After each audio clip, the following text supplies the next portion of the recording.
নমস্কার, আমি দেবালি চ্যাটার্জি। ভালোবাসি ঘুরতে, নতুন জায়গা দেখতে আর ওই মোমেন্টস গুলো তোমাদের সাথে শেয়ার করতে। সো রেডি তো? চলো আজকে বেরিয়ে পড়ি একটা নতুন ট্রিপে। তোমরা কি জানো, কলকাতার এক পুরনো গলির ভেতর লুকিয়ে আছে আশ্চর্য এক ইতিহাস। Yes, I am talking about the Shri Durgeshwar Mahadev temple, যেটাকে সবাই বলে মোটা Mahadev, the great Shiva of north Kolkata. প্রায় ১৯৯৪ সালে হাটখোলার দত্ত ফ্যামিলি তৈরি করেছিল এই মন্দিরটা। এক বিশাল black stone Shivalingam, crafted by artist Gadadhar Das. আজও তার স্মৃতিশক্তি দাঁড়িয়ে আছে এই মন্দিরে, নিয়ারলি 10 ফিট হাই, তাই এর নাম মোটা Mahadev, the huge lord Shiva. ওখানে গিয়েই লোকমুখে শোনা একদিন এই শিবলিঙ্গই গঙ্গার জলে ভেসে গেছিল, তাই লোহার চেন দিয়ে বেঁধে রাখা হয়েছে, so that Shiva never leaves again.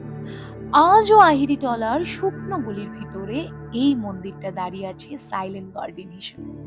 Old, simple, কিন্তু ভক্তির আলোয় ভরা। মহাশিবরাত্রিতে শত ভক্ত এখানে আসেন চিৎকার করতে করতে হর হর মহাদেব। তাদের কথা হাওয়ার মধ্যে মিশে যায় পুরনো কলকাতার প্রাণ হিসেবে। ২৩০ বছর পরেও মোটা মহাদেব এখনো দাঁড়িয়ে আছে ভুলে যাওয়া ইতিহাসের সাক্ষী হয়ে, যেখানে পুরনো কলকাতা আজও বেঁচে আছে নিঃশব্দে। হর হর মহাদেব। বর্ষাকালে যখন চারিদিকে জলমগ্ন হয়েছিল, তখন এই মন্দিরের শিবলিঙ্গের আশেপাশে এক ফোঁটাও জল জমেনি, এটা বহুবার দেখা গেছে। অনেক বছর আগে এই জায়গায় এক গোয়ালা দেখেছিলেন তার গরু প্রতিদিন একই স্থানে দুধ ঢেলে দেয়। কৌতূহলী হয়ে সে মাটি খুঁড়ে একটা ছোট্ট শিবলিঙ্গ পায়। গ্রামের মানুষ পুজো করতে শুরু করে। এক আশ্চর্য বিষয়, শিবলিঙ্গটি ধীরে ধীরে বড় হতে থাকে। আজও বলা হয় এই মোটা মহাদেব জীবন্ত শক্তির প্রতীক। বিশেষ দিনে শিবলিঙ্গের আকার নাকি একটু বদলে যায়, যেন আমি আছি, আমি শক্তি, আমি আজও জীবিত। স্থানীয়দের বিশ্বাস, যখনই মন্দিরের কোনো বড় পরিবর্তন বা পুনর্নির্মাণের প্রয়োজন হয়, শিবলিঙ্গের আকার এক অদ্ভুত ভাবে বেড়ে যায়, যেন তিনি নিজেই জানান দিচ্ছেন, আমি আছি, আমাকে নতুন করে সাজাও। তবে একটু জানিয়ে রাখি, মহাদেবের এই গৃহে প্রবেশ করার একটা নির্দিষ্ট সময়সীমা আছে। সকাল ৮টা থেকে ১২টা অবধি আপনি ভেতরে প্রবেশ করতে পারবেন। মন্দির খুলে যায় সকাল ৪টে থেকে ১২টা অবধি এবং বিকেল ৪টে থেকে রাত্রি ৯টা পর্যন্ত। বিকেল ৪টে থেকে ৯টা পর্যন্তের মধ্যে আপনারা যারাই যাওয়ার চেষ্টা করবেন, সেই সময় কিন্তু বাইরে থেকেই বাবাকে দর্শন করতে হবে।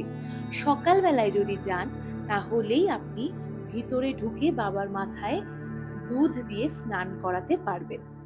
এই নিয়মটাই আমাকে বলা হয়েছে। শহর বদলায়, মানুষ বদলায়, কিন্তু আহিরিটলার মোটা মহাদেব এখনো বদলায়নি। এখানে এসে মনে হয় শান্তি এখনো আছে।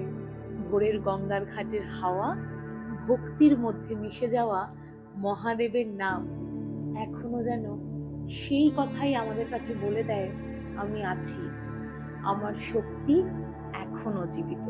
হ্যাঁ, এই কথাটাতে ওখানকার মানুষেরা এখনো বিশ্বাস করেন যে মহাদেব আছেন এবং ওনার শক্তি এখনো আছেন। আমি ওখানে পৌঁছেই দেখলাম মানুষের মুখে অদ্ভুত হাসি।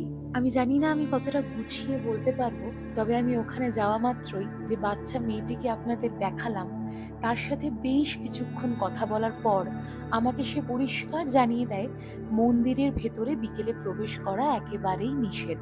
আর তুমি যেহেতু ভিডিও করবে, তাই মন্দিরের ভেতরে ঢুকে কোনোভাবেই ভিডিও করতে পারবে না। আমি অনেক চেষ্টা করলাম।